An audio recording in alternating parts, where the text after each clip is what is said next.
정성호 법무장관이 신중하게 판단하라고 그랬다는 거 아니에요. 이게 뭐 아무것도 아닌 거라고 이야기를 자꾸 하는데, 남산의 부장들이라는 걸 제가 우리 정치의 영화라는데 수업 시간에 학생들한테 보라고 그러는데, 거기에 김재규 역으로 나오는 이병헌이가 박정희가 불러서 그때 미국 가서 계속 떠들고다니는 김영욱 부장을 제거할 생각을 하잖아요. 근데 박정희가 직접 지시 안 해요.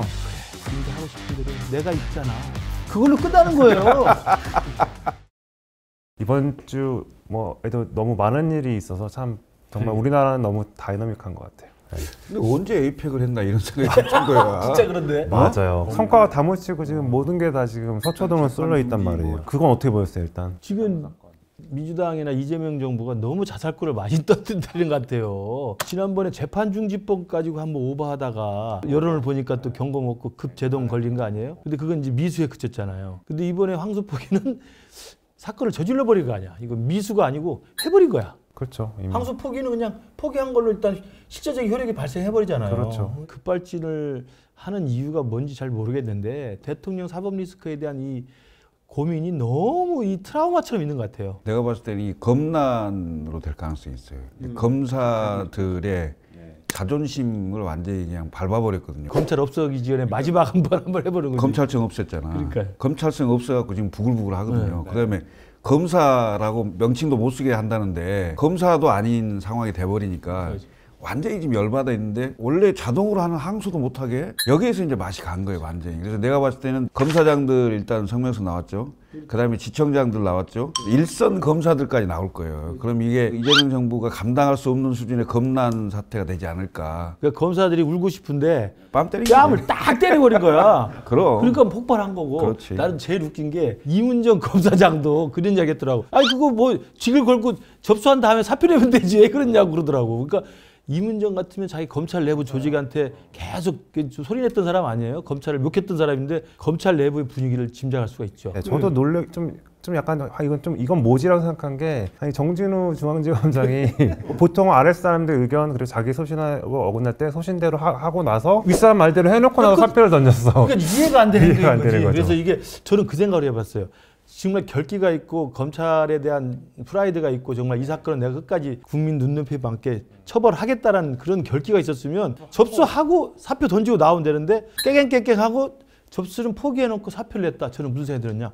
아, 뒷자리를 뭐 받은 게 있나? 이런 생각이 드는 거예요. 정치하겠지. 왜냐면 근데 이미 그쪽에 시킨 대로 했어. 그럼 뭔가 보상이 있을 수 있지. 이제 어쨌든 그 사건이 벌어지고 나서 며칠 지났는데 아직 총장 대행은 뭔가 이렇게 자기 거취에 대해서 입장 표명을 안 하고 있고, 언론들하고 인터뷰 나온 거 보면은 뭐 검사 노만석이 아닌 인간 노만석으로 살고 싶다, 뭔가 사퇴할 수순을 가고는 있는데, 그러려고 했으면 사실 바로 던졌어야 되는데. 똑같아, 정진우랑. 그러니까 오늘 아마 이제 오늘 방송 날짜 오늘을 주관했다는 거 아니에요? 네. 그러니까 아마 이게 방송이 올라갈 때쯤에 사표됐을지도 몰라. 저는 정진우의 그 사후 약방문식의 사표나 만약에 노만석이 내도 나중에 조금 다 팔고 사표 내는 거나 좀 비겁한 행동이라고 보고요. 특히 노만석에 나는 총장답지 않다는 게, 우리 언론 보도 보니까 대검 연구관들이 막 쫓아와서 항의를 했다잖아요.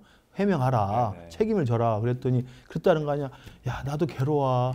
나도 용산도 생각해야 되고 법무부도 이런 이야기를 했다는 거야. 초임 검사한테, 평검사한테. 이건 좀 아니지 않나. 총장이 아니니까 그래. 총장이 아니니까 그래. 총장 대행하고 총장 달라. 딱지가 붙어서 가는 거야. 그래요. 정성호 법무장관이 이제 그 과정에 대해서 얘기하면서, 본인은 어쨌든 이 재판 자체가 원론적으로 이제 성공한 재판이라고 얘기하면서 항소포기가 문제 없다라고 얘기를 했고, 그 과정에서 본인은 그냥 신중하게 판단했으면 좋겠다라는 뉘앙스를 2번 얘기한 거밖에 없다고 이제 설명을 했는데, 그래도 어쨌든 야당에서는 그게 외압이다라고 주장하고 있고, 좀 시각에 따라서 다른 것 같아요. 아니, 자동 항소가 대부분인데 이건 어찌 보면 사실상 수사 지휘권을 행사한 거야. 그러니까 근데 지휘권 발동을 안고 행사한 거. 그러니까 마치 그 변호사가 선임을 내지 않고 전화변론을 하는 거 똑같아. 그다음에 이게 정성호 장관 단독 행동이었냐, 아니면 민정수석하고 뭔 얘기가 있었냐, 민정수석은 대통령하고 교감이 있었냐. 지금 공범들에 대한 1심이 나왔는데 이게 2심하고 대법까지 갈 거 아니에요? 1심보다는 더 세게 형량이 못 나오도록 지금 항소를 포기한 거 아니에요? 그러니까 이게 결국은 따로 지금 재판을 받고 있는 정진상이나 이재명 대통령하고 바로 영향을 미칠 수 있는 상황이 되는 거죠. 저는 정성호 법무장관이 신중하게 판단하라고 그랬다는 거 아니에요. 이게 뭐 아무것도 아닌 거라고 이야기를 자꾸 하는데 제가 그 조폭 영화 많이 봤잖아요. 알아서 조폭이 누구 하나 제거를 해야 되면 신복을 불러서 신중하게 좀 잘 생각해.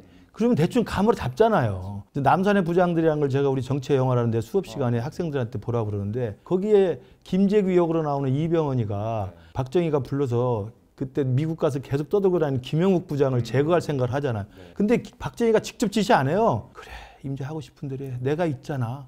그걸로 끝나는 거예요. 원래 그런 거야. 아주 적합한 비유입니다. 당연하죠. 똑같은 겁니다. 신중하게 판단하세요. 우리 한국말에 신중하게 하라는 건 뭐예요? 하지 말라는 이야기잖아. 신중하게 하라는데 어떻게 해요? 아니 이게 사실상 본인이 지휘했다고 자백한 당연하죠. 당연하죠. 대검의 각 부장이나 대검 지금 총장 대행, 총장도 아니고 대행이니까 얼마나 쫄았겠어요. 이건 제가 볼 때 완전한 외압입니다. 외압. 뭐 외압이라 볼 수 있는데 그걸 뭐 법적으로 문제 삼거나 처벌하거나 하기는 어려울 것 같아요. 직권남용 아닙니까? 왜냐하면 하려면 공식적으로 문서를 통해서 수사 지휘권을 발동하면 돼. 다음에 하는. 그랬으면은 뭐 외압이 아닐 수는 있어요. 네. 근데 이거 직권남용이죠. 위법 편법. 그렇죠. 왜냐하면 공식적인 수사 지휘권을 발동한 게 아니니까. 지휘권은 반드시 문서로 한다. 당연하죠. 그리고 나서 하는 게 있잖아요. 그 노만석이나 저 정진우한테 했을 것 같은데, 야 알아서 해놓고 불러놓고 교도소 면회 가서 뒤는 걱정하지 마. 내가 잘 챙길게. 이거 똑같지. 내가 보기에는 결국은 이런저런 폭로가 나올 거예요. 나오죠. 일선 검사들에서. 특히 지금 민주당 계열의 그 정권이 잡으면 이분들이 자꾸 판사 출신들을 장관에 세워요. 추미애도 판사 출신, 검사 출신 장관이 오면 기수별로 자기들이 한솥밥을 먹었기 때문에 전화나 이런 것들이 보완이 다 돼. 근데 다른 종류의 분들이 오시잖아. 그럼 같이 생활을 안 해봤어. 보완이 잘 안 돼. 분명히 터져 나올 거야. 정성호 장관이 했던 것은 검찰 내부에서 감싸고 돌 이유가 없다 이거지. 그렇죠. 더군다나 지금 자존심도 엄청 상했는데 시간이 가면 갈수록 하나 둘씩 뭐가 나올 거예요.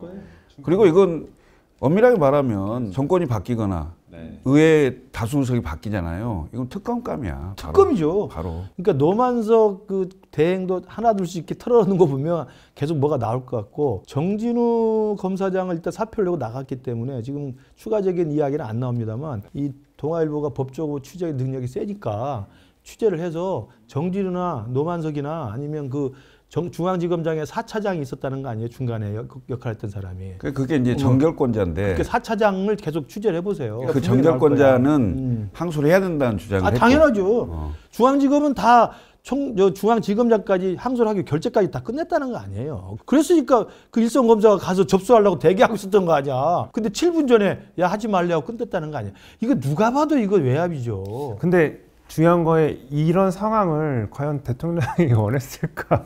예상했던 상황일까? 저는 약간 잘 모르겠어요. 정치권 내에서는 야당이 너무 부실해. 야당의 메신저가 국민들한테 안 먹혀요. 김규식 빼고는. 네, 더군다나 지금 또 지지율도 어느 정도 올라와 있어. 정권 초에 뭔가 내관을 제거하지 않으면 안 되는 그런 좀 다급함이 있어요. 그러니까 자꾸 재판 중지법, 뭐 그다음에 대법관 늘리고 뭐 여러 장치들을 막 하잖아요. 그 중에 가장 먼저 실행에 옮긴 거예요, 지금. 그 맞아요. 사실은. 그 전에 내가 미수라고 그랬잖아. 시도하다가 좀 중단하고 시도하다가 멈추고 하려다 말고 이렇게 미수였는데 이건 그냥 선빵을 때린 거예요. 이게 뭐가 중요하냐면 이재명 대통령한테 별 상관이 없다고 어제 정성호 장관이 이야기했는데 제일 큰 관계가 있는 게 뇌물죄가 걸려 있고 그다음 재판이 중단돼 있지만 정진상이라는 그 문고리가 딱 풀리면 바로 이재명한테 연결되는 거 아니에요. 근데 정진상 뇌물죄도 이것과 연관이 돼 있잖아요. 근데 뇌물죄가 무죄가 났단 말이야. 일시 무죄 난 것을 항소 포기하잖아. 그러면 일단 무죄 확정이야. 그렇지. 그렇잖아. 그러면 일족 준놈들이 뇌물죄가 무죄 확정이면 정진상 무죄도 확정이죠. 무죄로. 그러면 대통령도 연관성이 딱 끊겨버려. 대통령이 가장 큰 덕을 보는 거고 아까도 이야기했잖아요. 공범들을 달래는 거예요. 조폭이 야 알아서 처리해 해놓고 면회 가서 걱정하지 마. 뒤는 봐줄게. 남욱이나 김만배 이 상태에서 항소 포기하면 이신감도 깎일 거 아니에요? 몸빵하고 나오면은 재벌이야, 돈, 재벌. 재벌이요, 재벌. 뒤를 봐주는 거 아니에요? 재벌이야. 돈은 쌓아놓고 그러면 그 공범들이 당연히 두목을 지키죠. 그래서 남욱이 바로 1심 나자마자 정진상 재판에 가서 협박받았습니다. 배를 갈른다고 합디다. 당장 남욱이 거짓말하기 시작하잖아요. 누가 봐도 이재명 대통령을 위한 빌드업입니다. 그래서 며칠째 대통령실은 그냥 조용히 말이 없죠. 조용히 있잖아요. 예. 근데 상식적으로 이런 일을 하는데 민정수석실에다 보고를 안 했겠어요? 보고 당연히 아, 했겠죠. 당연히 하는 거잖아. 기본적으로 다 보고 그 됐고. 보고를 해서 대통령한테 보고 안 갔겠어요? 그래도 아마 사후 보고 있겠죠. 사전에. 모르겠어요. 저는 법무부 장관 지금 정책보좌관이 조상우라고 그 대장동 변호인이고 민정수석실에 민정비서관이 또 대형 변호사. 대장동 변호인이에요. 대통령하고 정성호 장관이 직접 했는지 안 했는지 모르겠으나 정성호 옆에 조상우 알아서 다 움직이죠. 그럼 민정비서관 이태영 알아서 안 했겠어요? 둘이 전화 했나 안 했나 확인해 보세요. 법조 취재해서 뻔한 거예요. 그건 인지상정이지. 아니 그러니까 그런 걸 보고 안 했다면 그럼. 국정 운영을 제대로 못 하는 거죠. 하여튼 이번 사건을 계기로 해서 지금 야당이 굉장히 이제 공격 공세를 이제 하고 있는데 이제 한동훈 전 대표도 이제 검찰이 자살했다라고 비판하면서 김병기 민주당 원내대표는 이걸 계기로 오히려 이제 윤석열 검찰의 쿠데타다, 쿠데타자 혁명이다, 철저히 분쇄하겠다. 검찰 개혁의 강도가 더 세질 것 같은 느낌이 들더라고요. 아니 그게 뭔 말이야? 지금 검찰 스스로 항소를 포기했다 이 말인가? 이해가 안 되는데? 창투 들은 이야기예요. 정말 저는 김병기가 좀 오버한 것도 아니 지기현이가 윤석열이 석방해 줄 때는 가만히 있다가 심우정이가 즉시 항고도 안 하고 검찰이 벌벌 기더니 지금 왜 난리냐고 지금 그러는 거거든요. 그때는 가만 조용히 있다가. 그러면 김병기 원내대표 말대로 하면 그때 그 사람들은 그때 개겼으면 항명했으면 어떻게 할 건데? 자기들이 항명하라고 했잖아 그때. 그때 민주당 그랬잖아요. 지기현 때려잡아야 된다고 그러고 심우정 때려잡으라고 심우정 공수처 고발하고 막 탄핵 이야기했었잖아요. 지금 항명하니까 때려잡겠다? 아 이게 말이 되는 이야기예요 정말. 국민들을 무슨 바보로 하는 것도 아니고. 바보로 아는 거지. 아, 바보로 하는 건가? 진짜 그런 것 같아. 아니 바보로 알지 않고서 이렇게 말도 안 되는 이야기를. 이거 야당이 좀 잘해야지. 그 뭐야 제일 야당이. 같이 잘해봅시다. 제2야당도 제2야당도 같이 잘해봅시다. 아 우리 엄청 잘하려고 하는데 의석수가 부족해. 우리 당을 미치겠어. 일단 제가 잘 해볼게. 그러게 지금 남력할 때가 아니네요. 아이 참. 그리고 또 이제 재미있었던 것 중에 하나가 이제 전현직 법무부 장관 정성호 장관하고 이제 한동훈 장관하고 또 이제 근데 정성호 장관은 아마 사과를 안 할 것 같은데 한동훈 대표의 스타일로 봐서는 고소할 겁니다. 허위사실 공표. 한다 그랬어요. 네, 한다 그랬어요. 당연히 하죠. 그러니까 저는 한동훈 대 정성호가 저는 만나서 맞짱 토론 한번 했으면 좋겠어. 이 법정 무더기에서 불러가지고 딱 좋네 법정 얼마나 좋아. 둘이 같이 앉기 꺾으렸다 그러면 한동훈 먼저 15분 찍고 퇴장시키고 정성호한테 15분 찍고. 진행이 너무 어려울 것 같은데 누구 편을 들어야 근데 어차피 진행은 못하잖아. 저를 그냥 두 번 죽이시네. 그럼. 알겠습니다. 넘어가야겠다 이럴 때. 분리하면 넘어가야지. 그죠?